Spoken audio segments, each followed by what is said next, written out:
jirtu jirtu jirtu. Faawundeeshiniin Hacaaluu Hundeessaa guyyaa yaadannoo wareegamuu waggaa 6ffaa fi badhaasi aartii Hacaaluu Hundeessaa yookiin Hacaaluu Awwaard marsaa 5ffaa waxabajjii 22 bara 2018 akka geggeeffamu ibsa miidiyaaleef kennameen addeesse. Faawundeeshiniin Hacaaluu Hundeessaa kan gaggeessu waggaa waggaadhaan wareegama acii ilaallatee yoo ta'u waggaa 6ffaa isaati isiniin jedheera kun immoo waggaa 5ffaa isaati. Egaa qophiin keenya amma yoonaa qopheessine yookaan keessa deemne kana kan fakkaatu yoo ta'u walumaa galatti seenaa rirminyaatu akkuma aciin jedhee nutis kaa seenaa isaa amma dandeenyu amma isaa ta'uu baannis amma dandeenyutti fufsiisna jenneetu deemaa jirra. Sirboonni badhaasa Hacaaluu kanaaf ulaagaa guutan sirboota Bitootessa 22 bara 2017 hanga Bitootessa 21 bara 2018 gidduutti kan bahan ta'uu faawundeeshinichi ibsee jira.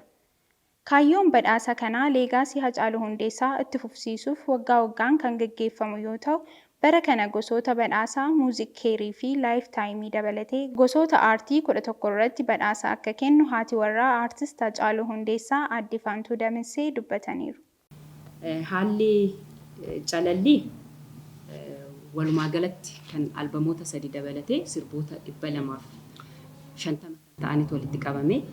Isaan keessaa ogeeyyotaan yookaan immoo warra dhimmi ilaallatuun calalamaniit gara abbootii seeraatti deemu. Abbootiin seeraa damiilee 11 irratti hirmaatan 32 ta'u. Badhaasa kanaafis sirbootni 250 ta'an kan dorgoman ta'uu fi abbootiin murtii 32 ta'an akka irratti hirmaatan ibsamee jira. Dorgommii kana irratti sagaleen abbootii murtii 90% yoo ta'u, sagaleen uummataa ammoo 10% akka ta'e faawundeeshinichi ibsa miidiyaaf kenneen addeesseera. Dameelee 11 kana keessaa dameen 6 uummatni kan filatu yoo ta'u, dameeleen hafan 5 ammoo sagalee abbootii murtii qofaan akka murtaa'u ibsamee jira. Haalli calalliisaa yookaan immoo haalli qabdii kennansaa marsaa 2 qaba. Marsaan lamaan suni inni duraa akkuma jirutti sirbi hundumtuu edda walitti funaannamee booda koreen jira, ogeeyyuunis jiru, isaan taa'anii calalaniitu abbootii seeraatiin damiilee ilaallatuun ergama jechuudha. Abbootiin seeraa damee tokko keessatti 5 hanga 7 kan ta'anii turmaata. Dorgommii kana irrattis ibsi kun erga kennameen booda guyyoota 10 itti aananiif uummatni hojiiwwan aartii dorgommiif dhiyaate kan jaallatee fi dinqisiifatee akka filatu waamichi taasifameera.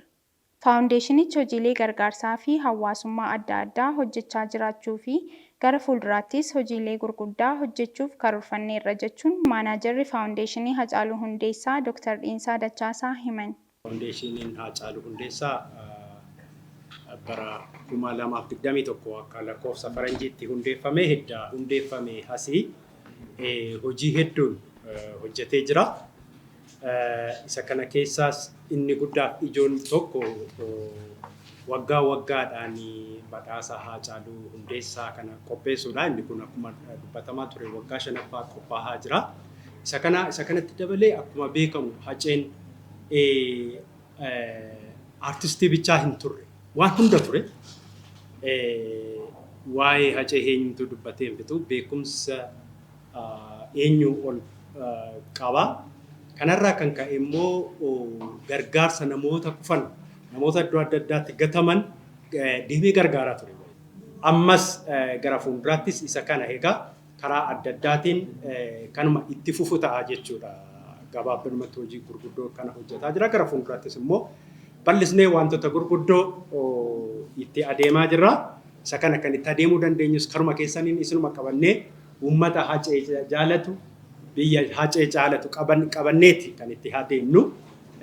Hojii immoo gurguddoo akka yaadaatti wantoota gurguddoo keessumaa wanta 2 akka gurguddootti qabannee jirra.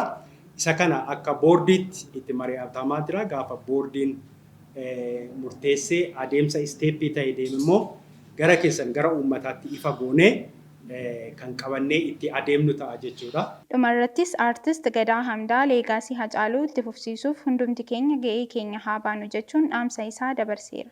Ammas Hacaaluun lubbuunis darbu hojii isaa jiraataa jira. Kana kan jiraachisu immoo uummata isaati. Anillee akka nama tokkootti abdii guddaan qaba. Akka uummanni kiyya Hacaaluu hin jaalata. Leegaasiin Hacaaluu akka itti fufu jechuudha. kana hojii waloo barbaachisa uummataa fi faawundeeshinii yookiin immoo qaamni dhimmi kun ilaallatu uummataa warri si gahaa uume achiin booda immoo fiidbaakii isaa bareedaa ta'ee yaada.